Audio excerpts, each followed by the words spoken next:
आज हम टाकोस बनाने का एक बहुत ही सिंपल और आसान तरीका देखेंगे और इन टाकोस को बनाने के लिए जो भी सामग्री लगेगी ये ऑलमोस्ट सभी के घर में होती ही है। तो पहले इन टाकोस को बनाने के लिए हम इसका डो रेडी करेंगे और इस डो को बनाने के लिए मैंने लिया है 1 कप मैदा यानी कि ऑल पर्पस फ्लावर।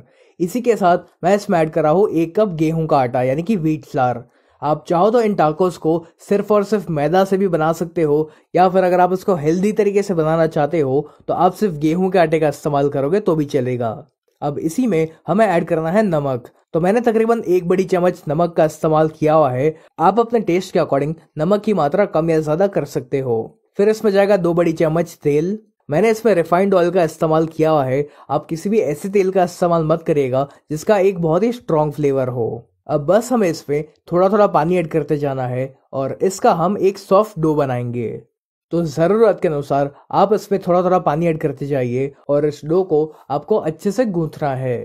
तो ये जो टाकोस की रेसिपी मैं आपके साथ शेयर कर रहा हूँ इसको मैंने जितना सिंपल हो सके ना उतना सिंपल रखा हुआ है ताकि आपको इसको बनाने में ज़रा भी दिक्कत ना आए। जब ये डो इस प्रकार से एक बार जुड़ने लगे तब आपको इस डो को लगातार 2 से 3 मिनट के लिए मसलना है ताकि ये एकदम ही स्मूथ हो जाए। चलिए अपना ये जो डो है ये रेडी हो चुका है। तो अब हमें इसको ढक कर इसको हम तकरीबन 10 से 15 मिनट के लिए रेस्ट करने देंगे और जब तक ये डो रेस्ट करता है तब तक हम बाकी की तैयारी करेंगे। तो अब एक पैन में आपको लेना है 2 से 3 बड़ी चम्मच तेल और तेल जब अच्छे से गर्म हो जाए उसके बाद हमें इसमें ऐड करना है 1 प्याज और इस प्याज को मैंने लंबा लंबा कट कर लिया था। अब इस प्याज को हमें तब तक फ्राई करना है जब तक ये थोड़ा सा ब्राउन नहीं हो जाता। आप चाहो तो इसमें इस समय पर बिल्कुल थोड़ा सा नमक डाल सकते हो ताकि जो प्याज है ये फटाफट से ब्राउन हो जाए। इस तरह से प्याज को फ्राई करने से इसका जो फ्लेवर है ना वो और बेहतर हो जाता है। चलिए अब ये जो प्याज है ये ब्राउन हो चुका है तो अब हम क्या करेंगे कि इस पैन में से इस प्याज को बाहर निकाल लेंगे और जो एक्स्ट्रा ऑयल बचा हुआ है उसको आप साइड पर निकाल लीजिए या फिर इसी पैन में आप रख सकते हो क्योंकि वैसे भी हमें थोड़ी देर के बाद इसमें रोटी वगैरह सेकनी है। अब आपको लेने हैं 4 से 5 उबले हुए आलू और इन आलूओं को हमें पहले ग्रेट करना है। आलू को हम ग्रेट इसलिए कर रहे हैं ताकि इसमें आलू के कोई भी बड़े बड़े टुकड़े ना रह जाए। चलिए मैंने सभी आलूओं को ग्रेट कर लिया है। तो अब जो प्याज को हमने फ्राई करके रखा हुआ था वो हमें इसमें ऐड करना है। अब इसी के साथ मैं इसमें ऐड कर रहा हूँ 1 बड़ी चम्मच चिली फ्लेक्स। यदि आपके पास चिली फ्लेक्स ना हो तो आप लाल मिर्च पाउडर का इस्तेमाल कर सकते हो या फिर यदि आपको चिली फ्लेक्स घर पर बनानी है तो आप थोड़ी सी सूखी लाल मिर्च लीजिए और उनको मिक्सी में डाल के ग्राइंड कर लीजिए और आपकी जो चिली फ्लेक्स है वो रेडी हो जाएगी।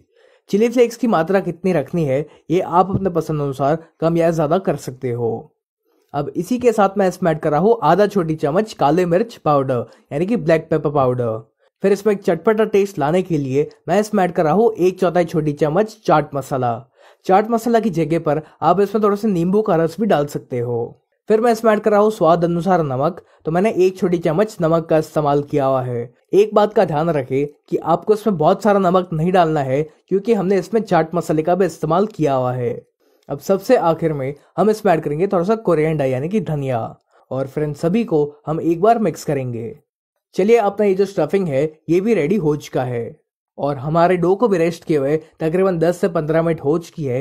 तो इस डो को हम वापस 1 मिनट के लिए मसलेंगे और फिर आपको क्या करना है कि इस डो को आपको 2 बराबर हिस्सों में डिवाइड करना है और अब किसी भी एक फ्लैट सरफेस के ऊपर या फिर एक चकले के ऊपर आपको थोड़ा सा मैदा या फिर गेहूं का आटा छिड़कना है और इसके ऊपर इस डो को रख कर हमें इसे रोल करना है।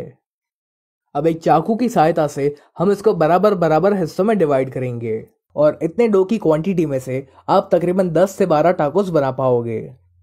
अब इस डो को हाथों में रखकर आपको इसको एक गोल शेप देना है और फिर एक चकले के ऊपर आपको वापस थोड़ा सा मैदा या फिर गेहूं का आटा छिड़कना है और इसके ऊपर हम इस बॉल को रखेंगे और इसको हमें इस मैदा या फिर गेहूं के आटे में अच्छे से डस्ट करना है। फिर एक बेलन की सहायता से हम इसको बेलेंगे लेकिन ध्यान रहे कि आपको इसको ना ही बहुत ज़्यादा मोटा बेलना है और ना ही बहुत ज़्यादा पतला बेलना है। तो जैसे कि आप देख रहे हो कि इसको मैंने बेल लिया है और इसकी थिकनेस मैंने इतनी रखी हुई है और ठीक इसी प्रकार से आपको बाकी सारी रोटी को भी बनाकर रेडी करना है। जब सारी रोटी बनकर रेडी हो जाए तब हम उनको सेकेंगे। तो इनको सेकने के लिए आप तवा को एक बार अच्छे से गर्म कर लीजिए और फिर आपको इन रोटियों को हाई फ्लेम पर ही सेकना है। अभी फिलहाल आपको इस रोटी को पूरी तरीके से नहीं सेकना है, इनको बस हम कच्चा पक्का सेकेंगे क्योंकि इन रोटी को हम दूसरी बार भी सेकने वाले हैं। तो इसलिए इन रोटी को आप हाई फ्लेम पर इस तरह से पलट पलट कर फटाफट से सेक लीजिए। और इनको आपको तब तक सेकना है जब तक इस रोटी के ऊपर हल्के से बबल्स नहीं आ जाते। जैसे कि आप देख पा रहे हो कि ये जो रोटी है ये कच्ची पक्की सेक चुकी है, तब हम इसको बाहर निकाल लेंगे। और ठीक इसी प्रकार से आपको बाकी सारी रोटी को भी इसी तरह से कच्चा पक्का सेकना है। अब आपको क्या करना है कि इस रोटी के ऊपर आपको डालना है थोड़ा सा टोमेटो केचप। आप चाहो तो टोमेटो केचप की जगह पर रेड चिली सॉस या फिर शेजवान सॉस का भी इस्तेमाल कर सकते हो, या फिर अगर आपको मेयोनीज पसंद हो तो आप उसका भी इस्तेमाल करोगे तो भी चलेगा। अब इस टोमेटो केचप को हम इस रोटी के हर तरफ इवनली स्प्रेड करेंगे। अब जो आलू का हमारा स्टफिंग था उसको हमें इसकी एक साइड पर रखना है और इसको हम इवनली स्प्रेड कर लेते हैं। इस आलू के स्टफिंग को आपको रोटी की हर तरफ स्प्रेड नहीं करना है, इसको हम रोटी की सिर्फ एक तरफ ही स्प्रेड करेंगे। अब इस स्टफिंग के ऊपर हम ऐड करेंगे थोड़ा सा चीज़। तो मैंने मोज़रेला चीज़ का इस्तेमाल किया हुआ है, आप चाहो तो प्रोसेस चीज़ का भी इस्तेमाल कर सकते हो। और चीज़ की मात्रा कितनी रखनी है ये भी आप अपने पसंद अनुसार कम या ज़्यादा कर सकते हो। और बस इस रोटी को हम इस तरह से इसके ऊपर रख देंगे और इसका हमें हल्का सा प्रेस भी कर लेना है ताकि इसमें चिपक जाए। चलिए, अपना ये जो टाकोस है ये ऑलमोस्ट रेडी हो चुका है और इसी तरह से आपको बाकी सारे टाकोस को भी बनाकर रेडी करना है।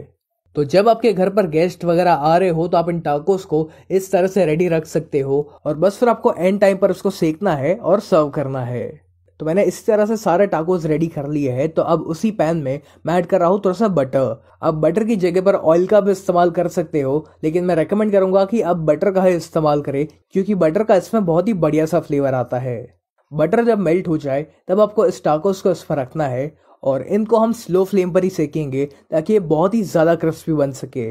यदि आप इसको हाई फ्लेम पर सेकने जाओगे तो ये फटाफट से ब्राउन तो हो जाएगा लेकिन उतना क्रिस्पी नहीं बन पाएगा। तो यदि आप भी अपने टाकोस को बहुत ही क्रिस्पी बनाना चाहते हो तो इनको स्लो या फिर मीडियम फ्लेम पर ही सेके।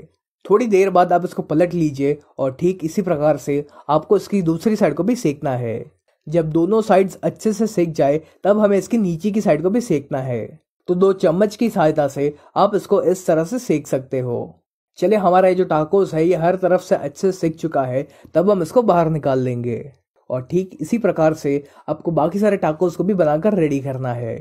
तो ये जो टाकोस है ये दिखने में जितना सुंदर लगता है उससे कई ज़्यादा ये बनाने में आसान है और खाने में क्रिस्पी होने के साथ साथ ये बहुत ही टेस्टी बनता है। तो आप भी इस टाकोस की रेसिपी को एक बार ज़रूर ट्राई करना और आपको और कौन सी रेसिपीज जाननी है ये आप मुझे कमेंट करके ज़रूर बताएं।